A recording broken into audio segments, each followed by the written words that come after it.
Back here on Perspectives, our guest is studio, Dr. Michael McCain, and he is the author of the book, Taking Out the Trash, Life Editing, Volume Number 1, and we're talking a little bit about how a person can really rid themselves of the necessary things that they need to, so that way they can actually move on in life and actually be successful. When we look at television, we look at movies, we see a lot of people out there who are very successful. In your book, you talk about celebrities, and you know, one of the greatest things that we see about them are celebrities who, quote unquote, have arrived. But you look at it as not just the fact that they've arrived, but you also do a little bit of digging into their trash, if you will. Right. I mentioned several. I mentioned Tyler Perry. I mentioned Oprah Winfrey. I mentioned Bill Gates. And these were all people that experienced major failures before they became the household names that we know today. In some perspective, people look at them and see their successes, but don't realize the road that they had to take to get there. And that road didn't often look like they would become the person that they are today. For instance, Bill Gates dropped out of Harvard, started a business that failed, and then later was successfully able to start what we call Microsoft and succeed. Oprah Winfrey failed at television as far as being an interviewer and doing news and media, but later became the face of news and media and the mother of all talk shows.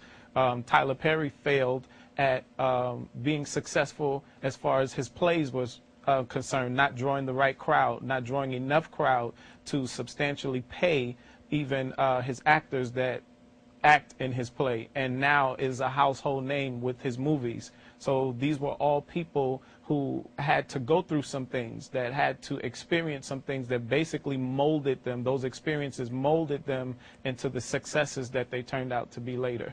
So your message to people who have encountered failure or going through failure right now is what? I often say failure is redirection.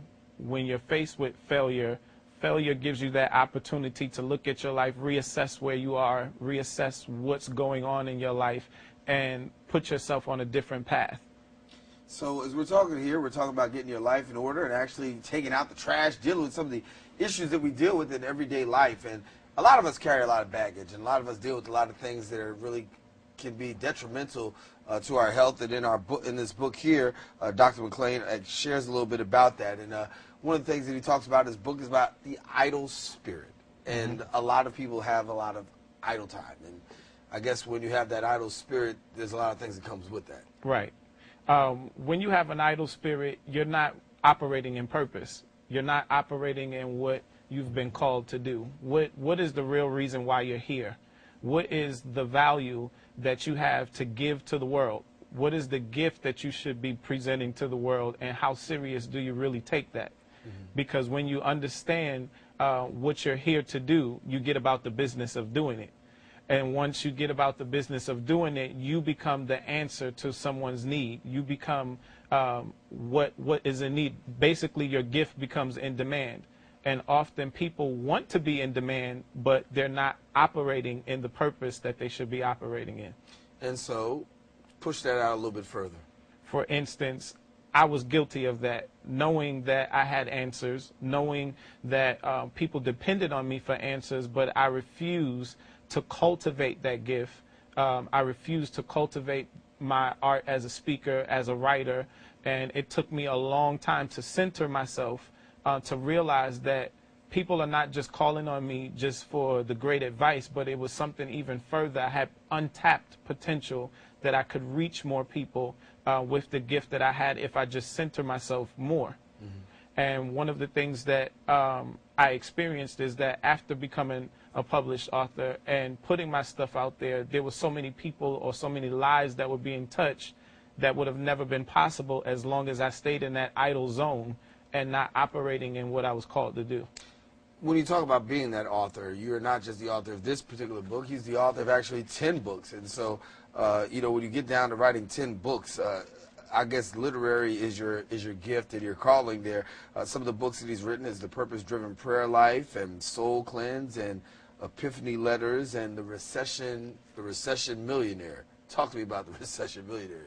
The Recession Millionaire is a book that I developed for entrepreneurs who understood that in this recession or in the famine that we've experienced, that there was something beyond a 9 to 5 that was calling them, that there was untapped potential, there were untapped gifts there were skills that they've been using that they have rendered to the marketplace but not really used for themselves. And in our society, we do that. You know, we're taught, go get a 9 to 5, and we're not often taught how to cultivate our own skills and use them to make money for ourselves. So those are some of the perspectives that I was speaking from in that particular book. And as you look around, you see a lot of people with a lot of potential. And, you know, it's sad to say that some people will never maximize their potential to become the person that they really need to become. But what are some of the key elements that a person can look? Because you have somebody out there right now who says, listen, you know what, Daren, I really feel like I could do this. I really feel like I could become this. But there's something holding me back. What do I tell somebody who says, well, you know, there's something that's holding me back? How do I help somebody to overcome that so they can really get into where they're supposed to go?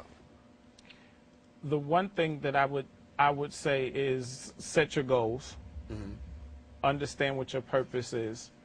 And once you understand what that purpose is and your vision is for your life, get about doing it. Because basically no one is going to put you there. You have to put yourself there. So that's why you have to deal with some of the issues that are personal, whether they are emotional, mental, whatever your roadblocks are. You have to identify those things. And when you identify those things, you strengthen what remains. So after you strengthen what remains, that could be your skill, your gift, your talent, your ability, whatever those things are, and you focus on those things. Of course, there are going to be things that come along that attack or try to hinder, but when you understand what you're doing and where you're going, basically nothing else really matters. I was looking in your book, and there was a particular thing that you talked about, ego purging. And I guess, you know, when you talk about egos, many people suffer from egos. Give us a little bit about ego purging.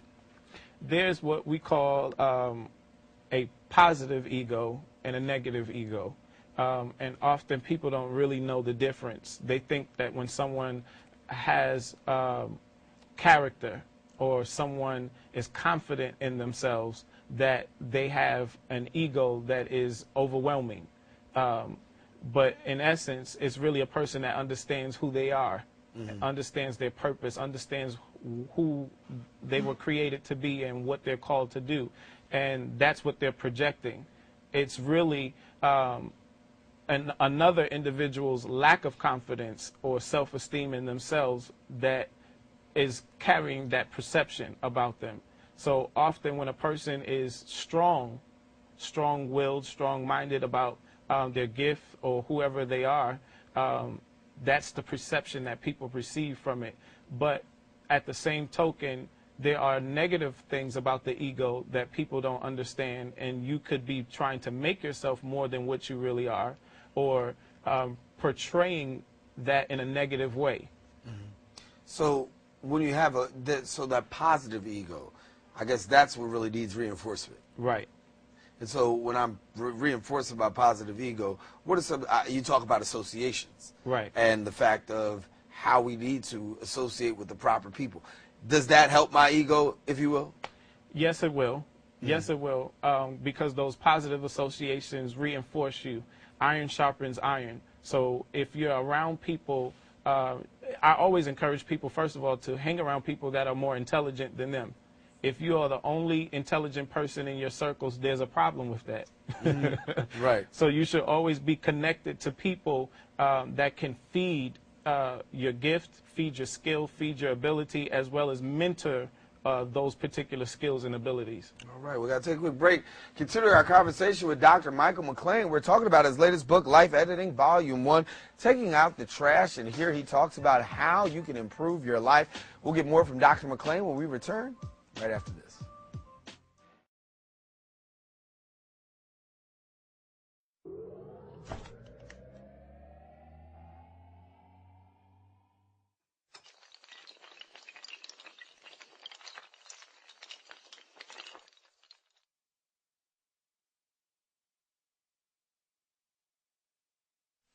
Thanks for watching. I want to invite you to help me celebrate one of 2013's new releases, and that is Called to Affluence. Called to Affluence is a book that I wrote out of an experience, out of revelation and scripture, and God enlightened me to some things. I never professed to be a prosperity person, a prosperity preacher, teacher, or any of that thing. But this particular book has enlightened me. It has opened my eyes to another level. Not just because I wrote it, but because of the revelation that God was pouring into my very spirit. And I wanted to share it with the world.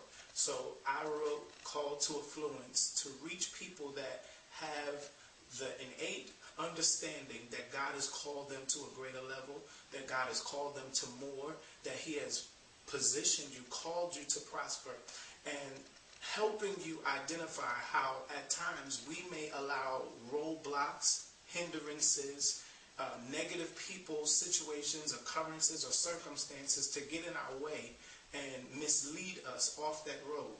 So if you want to get on the road to creating affluence in your life, and again, affluence is not about your level of education. It's not about how smart you are.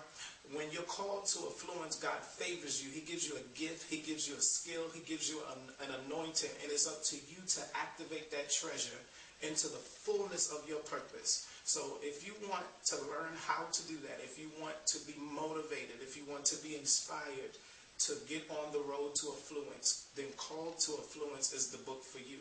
I need you to log on to Amazon.com, BarnesandNoble.com, and order your